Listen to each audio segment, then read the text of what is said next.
Hello, നമസ്കാരം. രഞ്ജിത്തിലിമോൻ. നഷ്ടങ്ങൾ സംഭവിക്കാതിരിക്കാൻ നമ്മൾ എല്ലാ രീതിയിലും ചെക്ക് ചെയ്യേണ്ടതായിട്ടുണ്ട്. ചില ജോലി കാര്യങ്ങളിൽ നമ്മൾ ശ്രദ്ധിക്കാതിരുന്നു കഴിഞ്ഞാൽ ആ ജോലി ചെയ്യുന്ന സമയം നമുക്ക് വളരെ നഷ്ടമാവുകയും നമ്മുടെ സമയം നമുക്ക് വേസ്റ്റായി പോവുകയും ചെയ്യും. എല്ലാം കൊണ്ട് നമ്മൾ ശ്രദ്ധിക്കാത്തതിൻ്റെ ഒറ്റ കാരണം കൊണ്ട് നമുക്കത് വലിയ നഷ്ടത്തിലേക്ക് വന്നു. മറ്റൊന്നുമല്ല, ഈയിടയ്ക്ക് ഒരു പുതിയ സൈറ്റിലേക്ക് ഒരു ജോലിക്കാരനാക്കി, നമ്മൾ കൂടെ വർക്ക് ചെയ്യുന്ന ഒരു ജോലിക്കാരനാക്കി കുറച്ച് ജനൽപ്പാളികളും ഡോറുകളും ഗ്രൈൻഡ് ചെയ്യാനായിട്ട് ഞാൻ ഏൽപ്പിച്ചിട്ട് ഞാൻ വരികയുണ്ടായി. ഒരു 2 മണിക്കൂറിന് ശേഷം ആ മേശിരി വീണ്ടും വിളിച്ചു പറഞ്ഞു, വാങ്ങിക്കൊടുത്ത ഡിസ്ക് പേപ്പർ കംപ്ലീറ്റ് തീരുകയുണ്ടായിരുന്നു. ഞാൻ ആ സൈറ്റിൽ ചെന്ന് നോക്കിയപ്പോൾ കക്ഷി പറഞ്ഞ ശരി തന്നെയാണ്. 10 പേപ്പറും കക്ഷി ഗ്രൈൻഡ് ചെയ്ത് മാറ്റി വിട്ടു. വളരെ തുച്ഛമായ ഡോറുകളും പാളികളും മാത്രമേ കക്ഷി ഗ്രൈൻഡ് ചെയ്യാൻ കഴിഞ്ഞുള്ളൂ. എന്താണ് കാരണം എന്ന് മനസ്സിലാക്കാൻ കഴിഞ്ഞത്, ഈ ഡിസ്ക് പേപ്പറിന്റെ ഈ ഒരു സെൻട്രൽ ഭാഗം മാത്രമാണ് ഇത് അവർ തടിയിൽ പ്ലേ ആവുന്നത്. ബാക്കി ഈ സൈഡിലോട്ടുള്ള ഭാഗങ്ങൾ അധികം പിടിക്കുന്നില്ല, ഒന്ന് തട്ടി പോകുന്നതേ ഉള്ളൂ.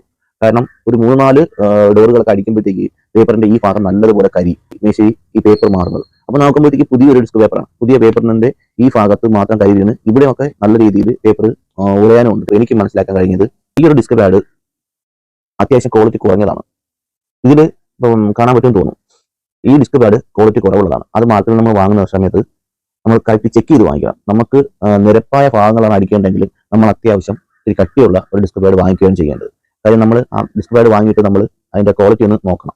ആ നോക്കാതിരിക്കുന്ന സമയത്ത് അത്യാവശ്യം നമ്മൾ എപ്പോഴും ഒരു 5 മിനിറ്റ് ഡിസ്ക് നമ്മൾ സ്റ്റാൻഡ് ചെയ്യുമ്പോഴത്തേക്കും ഈ ഭാഗം നല്ലതുപോലെ ആദ്യം ഇവിടെയാണ് ചൂടാവുന്നത്. ഈ ചൂടായി കഴിഞ്ഞാൽ ഇവിടെ കാണാൻ പറ്റും നല്ല രീതിയിൽ ചൂടായി ഈ പ്ലാസ്റ്റിക് ഇങ്ങനെ ഫ്ലെക്സിബിൾ ആയി കൊടുക്കാൻ തുടങ്ങും.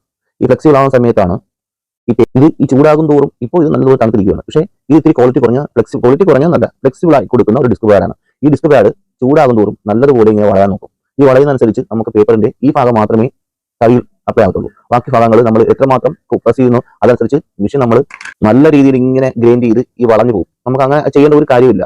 കാര്യം വെച്ച് കഴിഞ്ഞാൽ ഇത് നമ്മളൊന്ന് ചെക്ക് ചെയ്യേണ്ടതായിരുന്നു. നമ്മൾ ചില കാര്യങ്ങൾ ചെക്ക് ചെയ്യാത്തതിന്റെ പേരിലാണ് നമുക്കിങ്ങനെ പ്രശ്നങ്ങൾ ഉണ്ടാകുന്നത്. ഞാൻ പലപ്പോഴും കണ്ടിട്ടുണ്ട് ഒരുപാട് മെഷീന്മാർ ഒന്നിലധികം പേപ്പർ ഒരു ഡിസ്ക് പാഡിനകത്തിട്ട് അടിക്കുന്ന ഒരു രീതി. അത് അവർ തെറ്റായ വശമാണ് ചെയ്യുന്നത്. അങ്ങനെ ചെയ്തു കഴിഞ്ഞാൽ മെഷീന് ഡാമേജ് ആവും. നമുക്ക് കയ്യിൽ നല്ല രീതിയിൽ വൈബ്രേറ്റ് വരും. കാര്യം ആ അടിക്കുന്ന നമ്മൾ എന്താണോ ഉദ്ദേശിച്ച് സ്റ്റാൻഡ് ചെയ്യുന്നത് അത് നമുക്ക് പക്ക ഫിനിഷിങ് കിട്ടത്തില്ല. അത് ഡബിൾ പേപ്പർ 3 പേപ്പറൊക്കെ ഇട്ട് അടിക്കുന്നവർ.